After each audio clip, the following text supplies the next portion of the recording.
Pozdrav svima! U nekoliko sljedećih videa ćemo vam predstaviti naše usluge koje nudimo. Danas je prva na redu praćenje poziva. Ova usluga znači osigurava informiranje klijenata o njihovim mogućnostima financiranja iz EU fondova, a važna je za pravovremenu i učinkovitu pripremu projektne dokumentacije i javljanja na sam poziv. Nemali broj puta nam se dogodio na prvom sastanku sa klijentom na kojem pričamo o vašim potrebama i željama, da kažemo joj baš je prije 2 tjedna prošao natječaj na koji ste se možda mogli prijaviti, onda je klijentu žao, nama još više i onda evo iz tog razloga da se to ne bi dogodili, ova usluga je super. Po čemu je ona posebna? Posebna je po tome što mi znači pratimo svakodnevno objave natječaja i poziva za financiranje iz EU fondova.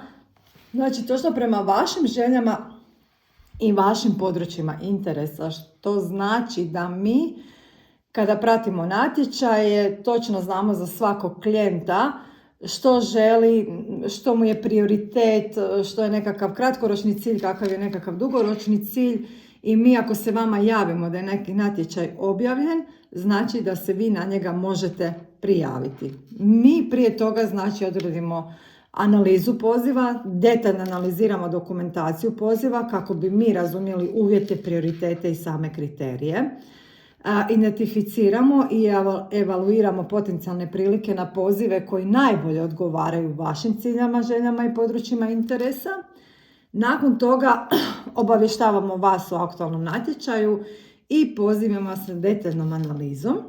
I na kraju radimo nekakve kratke, slatke brige korekcije i radimo prijavu poziva.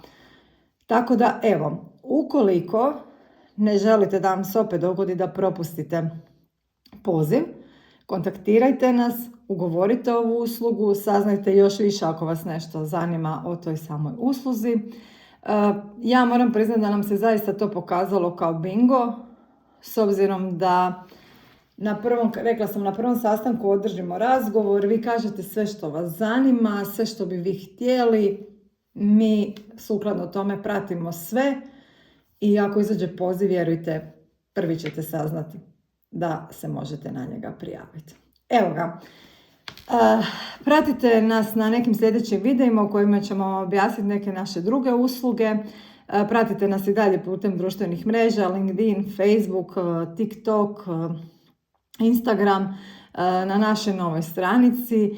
Šapnut ću vam jednu tajnu. Uskoro nam izlazi nova stranica, radimo na njoj punom parom, tako da evo uskoro i jedan novitet iz bandijere stiže.